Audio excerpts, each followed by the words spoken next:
14 April Bangla নববর্ষকে বরণ করতে চলছে শেষ মুহূর্তের প্রস্তুতি। ঢাকা বিশ্ববিদ্যালয়ের চারুকলা অনুষদের শিক্ষার্থীরা নিচ্ছেন বৈশাখী শোভাযাত্রার প্রস্তুতি।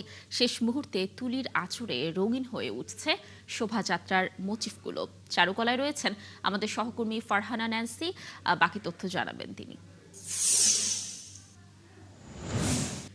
ন্যান্সি, এবার কি কি মোটিভ থাকছে শোভাযাত্রা একটু জানবো আপনার কাছে। নতুন কোনো মোটিভ কি যুক্ত হয়েছে কিনা, আর শেষ মুহূর্তের প্রস্তুতি আসলে কেমন দেখছেন চারুকলার শিক্ষার্থীদের, জানাবেন সার্বিক তথ্য।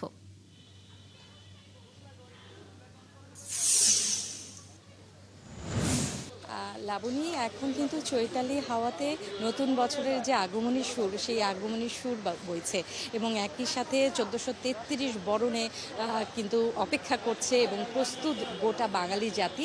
সেই যে প্রস্তুতি, সেই প্রস্তুতির যে কেন্দ্রবিন্দু, সেই কেন্দ্রবিন্দু হচ্ছে এই চারুকলা অনুষদ। চারুকলা অনুষদে দিন রাত নিরলস পরিশ্রম করছে শিক্ষকরা এবং শিক্ষার্থীরা। তাদের যে পরিশ্রম, সেই পরিশ্রমের কর্মযজ্ঞ কিন্তু রঙিন হয়ে উঠেছে এই চারুকলা প্রাঙ্গণ।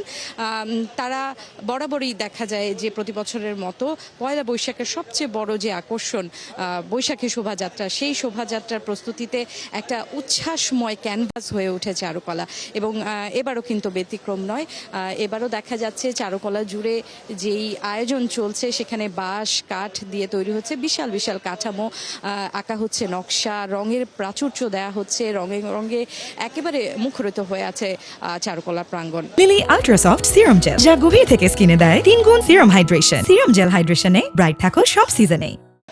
একটু জানিয়ে রাখতে চাই যে আপনি যেমনটা জিজ্ঞেস করছিলেন, এবারের শোভাযাত্রায় 5টি প্রধান মোটিভ থাকছে। লাল ছুটির মোড়ক থাকছে, দোতরা থাকছে, ঘোড়া, পাখি এবং একই সাথে শান্তির প্রতীক পায়রা থাকছে। প্রতিটি প্রতীকে কিন্তু রয়েছে আলাদা আলাদা তাৎপর্য। এই যেমন ধরেন মোড়ক নতুন সূচনার প্রতীক হিসেবে কিন্তু তুলে ধরা হয় মোড়ককে, এবং একই সাথে সাদা পায়রা রয়েছে শান্তির এবং সম্প্রীতির বার্তা দেয় সেই পায়রা, এবং দোতরা রয়েছে বাউল সংস্কৃতির সঙ্গে সংহতি প্রকাশ করে এই দোতরাকে রিপ্রেজেন্ট করা হচ্ছে, এবং ঘোড়া ও পাখি জীবনের গতি বোঝাতে স্বাধীনতা এবং ছন্দকে তুলে ধরা হয় এই মোটিভগুলোর মাধ্যমে। আর যারা এখানে এই আয়োজনের সাথে আছে, তারা কিন্তু মনে করে পয়লা বৈশাখ তাদের জন্য শুধু একটা উৎসব নয়, এটা তাদের আমাদের পরিচয় এবং সংস্কৃতির অংশ। এই প্রতি বছরই তারা পরিশ্রম করেন এবং তাদের অনুভূতিটা আলাদা হয়, কারণ পুরো নগরের যে আনন্দ, সেই আনন্দের উপলক্ষ তারা হয়, সেই আনন্দটার কারণে কিন্তু তাদের অনুভূতিটা একটু আলাদা হয়।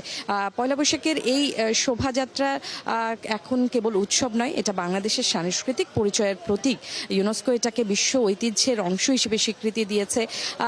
সেই কারণে এখানে কিন্তু এই যে যখন এই প্রস্তুতিগুলো চলে, তখন কিন্তু আসলে প্রস্তুতিগুলোর সময় অনেক শিক্ষার্থীরা এবং অনেকে শখ করে দেখতে আসেন এই প্রস্তুতির সময়। হয়তো সেই রঙিন উৎসবে অংশ নিতে পারে কি না পারে, সেই কারণে তার আগে থেকেই কিন্তু এই চারুকলা প্রাঙ্গণটা রঙিন হয়ে ওঠে। এখন যেমন ওই পাশটাতে মুখোশের কাজ চলছে, রঙের কাজ চলছে, সেই দিনগুলোতে হাতে রয়েছে একেবারেই একদিন বাকি, একেবারেই শেষ মুহূর্তের প্রস্তুতি কিন্তু চলছে চারুকলায়। কানিজ, ধন্যবাদ আমাদের সাথে যুক্ত থাকার জন্য। আপনি থাকুন চারুকলায়, নিশ্চয়ই আমরা শেষ মুহূর্তের প্রস্তুতির আরও তথ্য পরবর্তী সংবাদ সংযোগগুলোতে আপনার মাধ্যমে দর্শকদেরকে জানানোর চেষ্টা করব। দর্শক যুক্ত ছিলেন সহকর্মী ফারহানা ন্যান্সি।